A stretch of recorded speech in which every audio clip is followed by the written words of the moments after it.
ಇನ್ನು ರೇವಣ್ಣ ಮಕ್ಕಳು ಈಗ ಕಸ್ಟಡಿಯಲ್ಲಿ ಇದ್ದಾರೆ. ಒಬ್ರು ನ್ಯಾಯಾಂಗ ಬಂಧನದಲ್ಲಿ, ಇನ್ನೊಬ್ರು ಪೊಲೀಸ್ ಕಸ್ಟಡಿಯಲ್ಲಿ, ಸಿಐಡಿ ಕಸ್ಟಡಿಯಲ್ಲಿ, ಹೀಗೆ ಒಂದೊಂದೊಂದೊಂದು ಕಸ್ಟಡಿಯಲ್ಲಿ ಹೋಗ್ತಾ ಇದ್ದಾರೆ. ಈಗ ಪ್ರಜ್ವಲ್ ಅವ್ರದ್ದು ಏನಾಯ್ತು, ಈಗ ವಾಪಸ್ ಜಾಮೀನು ಏನಾಯ್ತು, ಎಲ್ಲ ಪ್ರಶ್ನೆಗಳಿದಾವೆ. ಸೊ ಜೂನ್ 26ಕ್ಕೆ ಪ್ರಜ್ವಲ್ ಜಾಮೀನು ಆದೇಶವನ್ನ ಕೋರ್ಟ್ ಈಗ ಕಾಯ್ದಿರಿಸಿದೆ. 8 ದಿನ ಸೂರಜ್ಗೆ ಸಿಐಡಿ ಕಸ್ಟಡಿ, 14 ದಿನ ಪ್ರಜ್ವಲ್ಗೆ ನ್ಯಾಯಾಂಗ ಬಂಧನ. ಇವೆರಡೂ ಕೂಡ ಆಗಿರೋದು ರೇವಣ್ಣ ಅವರ ಪುತ್ರರು. ಈಗ ಒಬ್ರು ನ್ಯಾಯಾಂಗ ಬಂಧನ, ಇನ್ನೊಬ್ರು ಸಿಐಡಿ ಕಸ್ಟಡಿ. ಸೊ ಜೂನ್ 26ಕ್ಕೆ ಪ್ರಜ್ವಲ್ ಜಾಮೀನು ಆದೇಶವನ್ನ ಈಗ ಕೋರ್ಟ್ ಕಾಯ್ದಿರಿಸಿದೆ.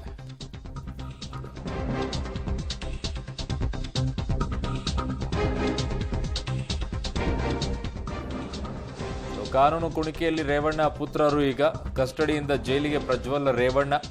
ಸೊ ಜೈಲಿನಿಂದ, ಯಾಕಂದ್ರೆ 3 ಕೇಸ್ಗಳೇನಿತ್ತು, 3 ಕೇಸ್ಗಳಲ್ಲಿ ಅವರದ್ದು ಪೊಲೀಸ್ ಕಸ್ಟಡಿ ಎಲ್ಲವೂ ಕೂಡ ಅಂತ್ಯವಾಗಿದೆ. ಪ್ರಜ್ವಲ್ ಅವರಿಗೆ ಒಂದೊಂದು ಕೇಸ್ನಲ್ಲೂ ಕೂಡ ಅವರು ವಿಚಾರಣೆಗೆ ಕರ್ಕೊಂಡಿದ್ರು ಕಸ್ಟಡಿಗೆ. ಸೊ ಅದೆಲ್ಲವೂ ಕೂಡ ಮುಕ್ತಾಯವಾಗಿದೆ. ಈಗ ನ್ಯಾಯಾಂಗ ಬಂಧನ ಕೊಟ್ಟಿದ್ದಾರೆ. ಬಟ್ ಅವರು ಬೇಲ್ ಅಪ್ಲಿಕೇಶನ್ ಕೂಡ ಹಾಕಿದ್ದಾರೆ. ಸೊ ಆ ಬೇಲ್ ಅಪ್ಲಿಕೇಶನ್ ಏನಾಗುತ್ತೆ, ಅದೆಲ್ಲ ವಾದ ಪ್ರತಿವಾದಗಳನ್ನು ಆಲಿಸಿರುವಂಥ ಕೋರ್ಟ್ ಜೂನ್ 26ಕ್ಕೆ ಅದನ್ನು ಕಾಯ್ದಿರಿಸಿದೆ ಆದೇಶವನ್ನು. ಸೊ ಈಗ ಸದ್ಯಕ್ಕೆ 14 ದಿನ ಪ್ರಜ್ವಲ್ಗೆ ನ್ಯಾಯಾಂಗ ಬಂಧನ, 8 ದಿನ ಸೂರಜ್ಗೆ ಸಿಐಡಿ ಕಸ್ಟಡಿಗೆ ನೀಡಿದ್ದಾರೆ.